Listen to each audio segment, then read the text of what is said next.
अच्छा, last time हमने जो सेकंड चैप्टर था वो कंप्लीट कर लिया था और अनफॉर्चुनेटली छुट्टियों की वजह से आपका सेकंड चैप्टर का टेस्ट भी नहीं हो पाया। लेकिन अब ऑनवर्ड जो है थर्ड चैप्टर का ही टेस्ट होना है, तो अब हम तैयारी करेंगे इंशाल्लाह थर्ड चैप्टर की। थर्ड चैप्टर हम स्टार्ट करते हैं। उसकी जो 3.1 एक्सरसाइज है वो हम बेसिकली रेशियो से रिलेटेड है। तो मैंने आप लोगों को जब चैप्टर नंबर 3 पढ़ाया था उस वक्त भी बताया था, और अब दोबारा बता देता हूँ क्योंकि रिवीजन है, कि हम बेसिकली अगर ए रेशियो बी लिखा हुआ है राइट टॉप कॉर्नर पे, मैं लिख रहा हूँ, is equals to A over B, भी उसको क्या कर सकते हैं, लिख सकते हैं। इस तरह अगर रेशियो को डिवीजन की फॉर्म में लिखा जा सकता है तो डिवीजन भी किस फॉर्म में लिखी जा सकती है, रेशियो की फॉर्म में लिखी जा सकती है। इसी तरह 3.1 एक्सरसाइज है हमारा, वो कहता है कि फॉलोइंग एक्सप्रेशन गिवन है रेशियो के अंदर, उसकी वैल्यूज कैलकुलेट करके एंड में जो सिंपल है ना, सिंपल लोएस्ट फॉर्म हमें दे दे, वो कैलकुलेट करनी है। तो पहला क्वेश्चन है, उन्होंने दिया हुआ है कि 750 और 1250 की रेशियो गिवन है। तो 750 अभी मैंने बताया कि अगर रेशियो में गिवन है उसको डिवीजन के अंदर लिख सकते हैं। तो 750 और 1250 को हमने रेशियो में लिख लिया, सॉरी डिवीजन में लिख लिया, नोमिनेटर और डिनोमिनेटर में। तो अब इसको 25 या आप लोग 5 से भी कैंसिल कर सकते हैं, लेकिन इन्होंने ईजी है कि 25 का जो टेबल है वो दोनों को कैंसिल कर रहा है। पहले नंबर पे तो ये वाली जो एक जीरो है नीचे वाली जीरो से क्या हो गई, कैंसिल हो गई। बचा क्या, 75 ओवर 125। तो दोनों को 25 वाले टेबल ने कैंसिल किया। 25 75 को 3 टाइम कैंसिल करता है और 25 125 को 5 टाइम कैंसिल करता है। एंड पे सिंपलेस्ट रेशियो क्या आ गई हमारे पास जी, 3/5। अब ये जो 3/5 आया, अभी हमने बात की है कि 3/5 अगर डिवीजन के अंदर मौजूद है तो उसको हम रेशियो के अंदर भी लिख सकते हैं, क्योंकि हमने आते साथ मैंने आप लोगों को यही पहले बताया है कि रेशियो डिवीजन में लिखी जा सकती है और डिवीजन रेशियो के अंदर लिखी जा सकती है। तो एंड पे हमने 3/5 है उसको लिख दिया है रेशियो के अंदर। ये हमारी आ गई ये सिंपलेस्ट फॉर्म। अगला जो क्वेश्चन है उसमें लिखा हुआ है कि 450 सेंटीमीटर इंटू 3 मीटर। तो हम कह सकते हैं कि 1 मीटर जो है हमारे पास 100 सेंटीमीटर के इक्वल होता है। तो 450 सेंटीमीटर और 3 मीटर को हमने क्या लिख लिया, 300 सेंटीमीटर। ये 450 रेशियो है तो उसको डिवीजन में लिखा पहले नंबर पे। सेंटीमीटर सेंटीमीटर से कैंसिल हो गया, एक जीरो जीरो से भी क्या हो गई, कैंसिल होगी। तो बचा क्या, 45/30। दोनों को 15 ने इजीली कैंसिल कर दिया। 15 45 को 3 टाइम कैंसिल करते हैं और 30 को 2 टाइम कैंसिल करते हैं। तो 3/2 हमारा आंसर आ गया। तो रेशियो क्या बच गई, 3:2। इसी तरह अगला शॉर्ट क्वेश्चन, अगला जो क्वेश्चन है वो 4 kg इंटू 2 kg और 750 ग्राम। हमें पता है कि 1 किलोग्राम में कितने ग्राम्स होते हैं, 1000 ग्राम्स होते हैं। ठीक है, तो 4 kg को मैंने लिख लिया 4000 ग्राम, और 2 kg 75 ग्राम को क्या लिख लिया, 2000 ग्राम प्लस 750 ग्राम। तो कितना हो गया, 2750 ग्राम। तो इनको मैंने अगर रेशियो के अंदर डिवीजन के अंदर लिखा तो पहले देखो, ग्राम ग्राम से कैंसिल, जीरो जीरो से कैंसिल, बचा कितना, 400 डिवाइडेड बाय 275। दोनों के 25 वाले टेबल से कैंसिल हो रहे हैं, दोनों को कैंसिल करते हैं। 400 को 16 टाइम कैंसिल करता है और 275 को 11 टाइम कैंसिल करता है। ये हमारी सिंपलेस्ट रेशियो है, और ये सिंपलेस्ट रेशियो जो है ये मजीद कैंसिल आउट नहीं हो सकती। अगले शॉर्ट क्वेश्चन की तरफ आ जाए तो वो है कि 27 मिनट 30 सेकंड का और 1 घंटे की रेशियो है। तो इसको कैसे लिखेंगे, 1 घंटे के अंदर आप लोगों को पता है कि 60 मिनट होते हैं और 60 हर मिनट के अंदर 60 सेकंड है। तो हमने 60 मिनट लिखे, उस 60 को 60 सेकंड के साथ मल्टीप्लाई करवाया था, 3600 क्या आ गए, सेकंड्स आ गए टोटल। तो 1 आवर का तो सीधा-सीधा मैंने लिख दिया 3600, ये जो नीचे लिखा हुआ है। लेकिन अब जो 27 मिनट और 30 सेकंड है इसको कैसे लिखा जाए? पहले तो 27 मिनट है, 30 सेकंड तो 30 है, लेकिन 27 मिनट्स को 60 के साथ मल्टीप्लाई करवाएँगे जो कि सेकंड है, तो 1620 हमारे पास सेकंड्स आ जाएँगे। उसके बाद 30 सेकंड में प्लस कर देंगे तो 1650 सेकंड प्लस 3600 सेकंड। इनकी रेशियो है, अगर रेशियो के अंदर है तो डिवीजन में लिखे जा सकते हैं। डिवीजन में लिख के इनका अगेन जीरो जीरो से कैंसिल, बचा क्या, 165 और 360, दोनों 15 डिवाइडेड बाय 15 उन्होंने बता दिया हुआ है। तो 11/25, इसको मजीद सिंप्लीफाई नहीं किया था। कोई भी ऐसा टेबल नहीं है जो 11 और 25 को एट अ टाइम कैंसिल कर सके। अगला जो क्वेश्चन है पांचवा, वो आप लोगों ने खुद कर लेना है, वो आप लोगों के लिए होमवर्क के तौर पे, ये सारा आप लोग वीडियो के अंदर देख सकते हैं। ठीक है, अगला क्वेश्चन है वो मेरा कहता है, इन अ क्लास 60 स्टूडेंट्स, टोटल कितने हैं, 60 है, जिसमें से 25 गर्ल्स हैं और रिमेनिंग स्टूडेंट क्या हैं, बॉयज हैं। तो रेशियो बेसिकली कैलकुलेट करनी, पहली रेशियो किसकी करनी है, बॉयज और टोटल स्टूडेंट की, फिर बॉयज टू गर्ल्स की रेशियो कैलकुलेट करनी है। तो पहले हम अगली तरफ आ जाएंगे, राइट साइड पे लिखा हुआ है कि नंबर ऑफ टोटल स्टूडेंट कितने हैं जी, 60 है। नंबर ऑफ गर्ल्स कितनी है 25, तो 60 में से 25 को माइनस कर दे तो हमारे पास नंबर ऑफ बॉयज आ जाएंगे, कितने बॉयज बचेंगे, तो 35 क्या आ जाएंगे, बॉयज आ जाएंगे। अब रेशो पहली क्या कही थी, बॉयज और टोटल स्टूडेंट की, बॉयज कितने हैं जी 35, टोटल स्टूडेंट कितने हैं 60, 35 को 60 से डिवाइड किया, दोनों 5 वाले टेबल से कैंसिल होते हैं, तो 7:12 क्या आ गई, उसकी आंसर आ गया। अच्छा जी, आगे आ जाए ratio of boys to girls, boys और अब गर्ल्स की, बॉयज कितने हैं 35, गर्ल्स कितनी है 25, बॉयज और गर्ल की 35/25, दोनों फिर से अगेन 5 वाले टेबल से कैंसिल होते हैं, तो 7:5 आ गया। अगला क्वेश्चन देखें तो उसमें वो कहता है कि if 3 into 4x minus 5y is equals to 2x minus 7y, find ratio x ratio y। तो x रेशियो y हमने कैलकुलेट करना है, तो ये इक्वेशन गिवन है, 3 को अंदर मल्टीप्लाई करवाया, क्या बन गया 12x minus 15y, right side वाला एज इट इज है, x वाले को एक तरफ ले आए जी और y वाले एक साइड पे, तो 12x minus 2x कितना आ गया 10x, और 15y माइनस 7y कितना आ गया 8y। अब क्या हुआ है, ये माइनस का 15y उधर गया है तो प्लस का 15y हो गया है, माइनस 7y तो पहले ही पड़ा हुआ है, ये प्लस का 2x इधर आया तो माइनस का 2x हो गया। अब देखो तो 8/10 y इधर आके उधर मल्टीप्लाई हो रहा है, इधर y तो इधर आके क्या हो जाएगा डिवाइड हो जाएगा, ये 10 मल्टीप्लाई हो रहा है दूसरी तरफ जाके क्या आ जाएगा डिवाइड हो जाएगा। अगेन दो दो से दो वाला टेबल इनको कैंसिल करता है तो कितना आ जाएगा 4/5, ये एंड पे हमारे पास क्या आ गई उसकी रेशियो आ गई है। ठीक है बेटा जी।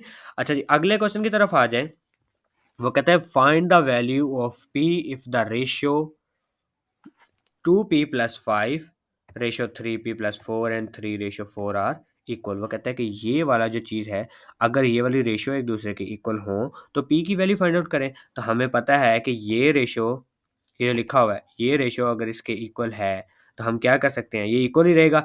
लेफ्ट वाली रेशियो डिवीजन में कन्वर्ट हो गई, राइट वाली भी रेशियो डिवीजन में कन्वर्ट होगी। इनको कराई जी क्रॉस मल्टीप्लीकेशन, 4 इधर जाके मल्टीप्लाई हो गया और 3 नीचे वाले की तरफ, तो 4 2p के साथ 2p प्लस 5 के साथ और 3p प्लस 4 के साथ मल्टीप्लाई हो गया, तो हमारे पास आंसर क्या आ गया इनकी मल्टीप्लिकेशन की, 8p plus 20 9p plus 12। p वाले एक साइड पे ले गए जी इधर, और कांस्टेंट एक साइड पे 20 माइनस 12 8 और 9p माइनस 8p p, तो p की वैल्यू आ गई हमारे पास p इज इक्वल्स टू 8। इसी तरह क्वेश्चन नंबर 5 है, आपने x की वैल्यू फाइंड आउट करनी है, ये आप लोगों का क्वेश्चन नंबर 5 है, ये आपका होमवर्क है, ये भी आप लोगों ने कर लेना है। क्वेश्चन नंबर 6 की तरफ आ जाइए, उसमें वो कहता है कि 2 numbers are in ratio 5 ratio 8, अगर दो नंबर की रेशियो कितनी है 5 और 8 है, if 9 is added to each number, वो कहता है कि हर के अंदर अगर 9 को ऐड किया जाए तो नई रेशियो जो मिलती है वो 8 रेशियो 11 है। तो जो नंबर ऐड करना है, कौन सा ऐसा नंबर ऐड किया जाए कि मतलब कि हर के साथ कौन सा जो नया नंबर है हमारे पास, नई रेशियो है, तो वो नंबर हमने क्या करने हैं कैलकुलेट करने हैं। वो कहता है कि रेशियो बिटवीन नंबर कितनी है 5:2, नंबर ऑफ एडिड कितने हैं जी 9 नंबर ऐड करने हैं। तो पहली रेशियो तो हमारे पास आ गई कितनी जी 8:11। अब फर्स्ट नंबर क्या होगा, हम लेट कर लेते हैं, 5x है जी फर्स्ट नंबर, और सेकंड नंबर कितना है जी 8x।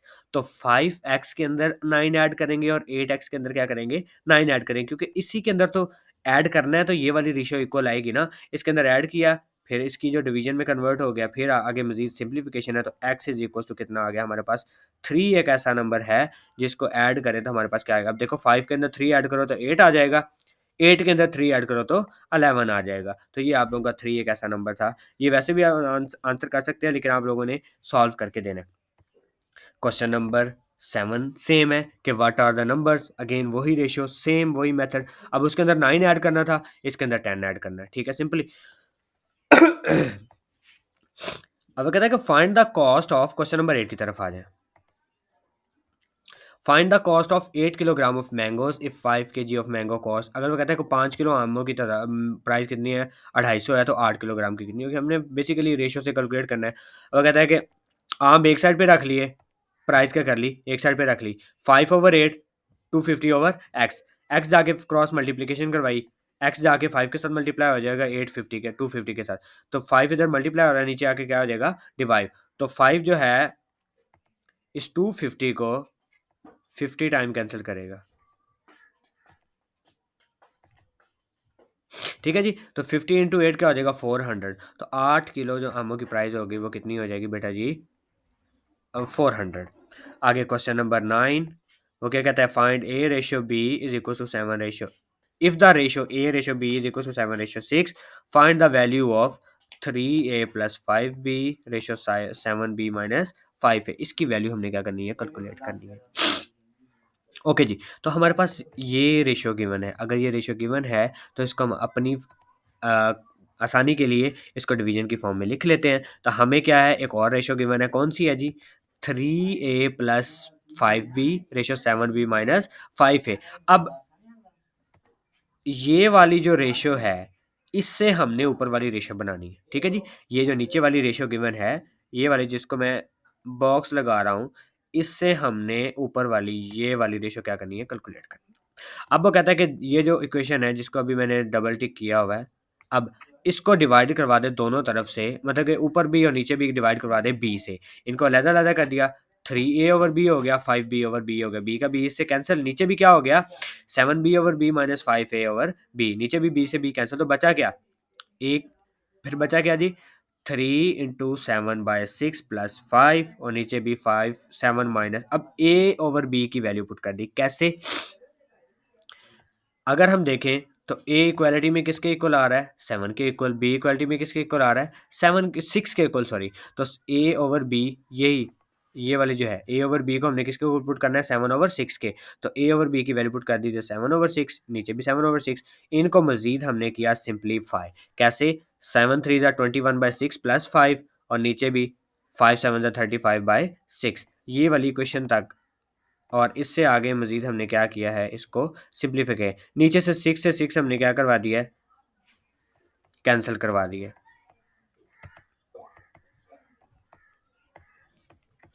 ये वाला जो 6 है ये क्या हो जाएगा, कैंसिल हो जाएगा। अब ऊपर वाले दोनों बच गए, 21 प्लस 30 51 और 42 माइनस 35 कितना बच गया, 7। ये आप लोगों का आंसर आ गया बेटा जी। आगे क्वेश्चन नंबर 10 की तरफ चलते हैं जी। तो रिवीजन है क्योंकि, तो रिवीजन में पहले हमने किए हुए हैं, तो आप लोगों ने अब इनमें से कोई से 2 या 3 क्वेश्चन कर लेने हैं, ठीक है, अपनी आसानी के लिए। क्वेश्चन नंबर ये है, तो इसमें आप लोगों ने क्या करते हैं, अपनी जो है वो कंप्लीट करनी है कि 4x किस चीज़ के इक्वल है। एक मैं समझा देता हूँ कि 24/7 इज इक्वल टू 6/x है, तो इनकी क्रॉस मल्टीप्लीकेशन करवा दें, तो कितना बन जाएगा, 24x is equal to 7 multiply by 6। तो इसको मैं लिख सकता हूँ 6 मल्टीप्लाई बाय 4x, तो क्या हो जाएगा, 6 से 6 कैंसिल, तो 4x किस चीज़ के इक्वल आ जाएगा जी, ये एंड पे आपने 4x आ गया 7 के इक्वल। ये आप लोगों का क्या आंसर। इसका सेकंड और जो थर्ड पार्ट है वो आप लोग खुद कर लेंगे। अब जो अगला क्वेश्चन है वो कहता है find x in the following proportion. ये जो प्रोपोर्शन गिवन है, पर इक्वालिटी हम पहले पढ़ रहे थे ना, उसकी जगह पे क्या आ गया है जी, प्रोपोर्शन, जिसको 4 डॉट से रिप्रेजेंट करते हैं, ऐसे करके। रेशियो था 2 डॉट वाला और इसको क्या रिप्रेजेंट करेंगे, 4 डॉट से रिप्रेजेंट करेंगे। अब देखो जी, अब ये पहला क्वेश्चन ले लेते हैं जी। पहला क्वेश्चन, प्रोपोर्शन बेसिकली होती है इक्वालिटी के इक्वल, ठीक है, product of extremes is equal to product of mean. तो इसका मतलब होगा कि ये जो बाहर वाले हैं इनका प्रोडक्ट और इक्वल टू इनर प्रोडक्ट, बाहर वाले एक्सट्रीम है और अंदर वाले मीन है। तो देखो, तो अगर देखो तो 7 को मल्टीप्लाई करवाया है 3x-2 के साथ और 4 को मल्टीप्लाई करवाया 2x+3 के साथ, मल्टीप्लाई करवाएंगे, एंड पे हमारे पास क्या आ जाएगा, आंसर आ जाएगा x का। बाकी ये जितने इसके क्वेश्चन रह गए हैं वो आप लोगों ने खुद करने हैं, ठीक है बेटा जी। ओके, अगर किसी को कोई सवाल समझ नहीं आता तो वो अगले दिन मतलब कि पूछ सकते हैं। ओके बेटा जी, अल्लाह हाफिज़।